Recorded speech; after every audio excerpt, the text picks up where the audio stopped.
Welcome to your daily dose of theological German. We're starting our second installment here on this work by Schlatter, the Evangelist, John.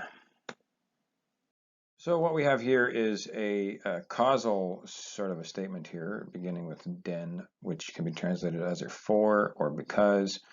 And really what this sentence is doing is giving us a kind of reason for what was claimed in the previous sentence or what was introduced. And so you want to watch these videos in order, obviously. But yesterday, Schlatter talked about how the first part of the Jewish kind of system of religion that John in his gospel is going to address as needing to be made new in some sense is sacrifice. And so on the heels of that, he's saying, well, here's why. It's because now you don't have to translate that because often in German you'll have a definite article where you wouldn't want to use one in English. So because human guilt or indebtedness is before all, or you might want to say above all is a more common way of using that kind of expression in English, is above all that which the healing requires.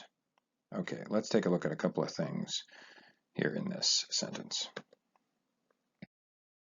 So first of all, this is a very straightforward sentence. It's an equative clause, right? So human guilt is that. That's your basic structure. Human guilt is that. And then you have a relative clause which modifies that to tell you what it's referring to. Is that which requires healing. Now, this word down here, requires, it's a fairly common word. You really should know what it is. But I actually want to use it as an example for how you go about finding words in the dictionary when you see them in a context where they are conjugated. Because here, it is conjugated as the main verb of that subordinate clause. And so it shows up at the end, and it's a third person singular, present tense. And so you're looking at that going, how am I going to find the lexical form, which would be an infinitive? And so you might think, okay, well, to make that into an infinitive, maybe I'm going to go like this. Of course, you're not. You know what this word is, but I'm just using it as an example. So you might think, though, you're going to go like this. And you're not. That would be incorrect. And you should know that that would be incorrect in terms of getting to the infinitive form, because you know, based on the rest of the syntax, that this is a third person singular present. And if that was the infinitive form, then in fact, what you would have for your third person present is you would have a T on the end. Okay?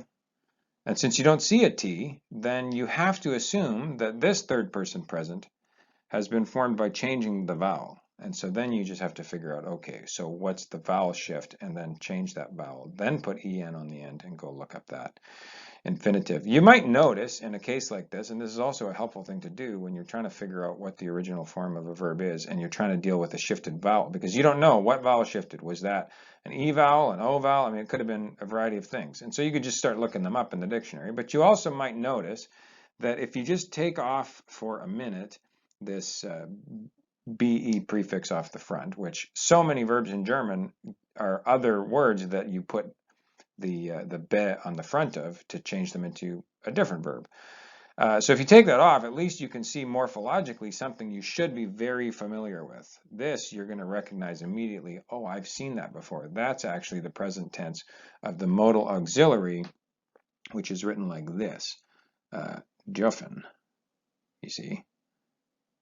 And so once you see that, you say, okay, all I have to do is put the be back on the front of that, look up bedürfen, and I will see what the verb is and can get the definition. So that's kind of how you work your way back from the form you see on the page to the form that you got to look up in the dictionary. And of course, you wouldn't do that with this word because you really should just know it. It's common, but it's a good example for you. So I hope you found that helpful, and tune in again tomorrow.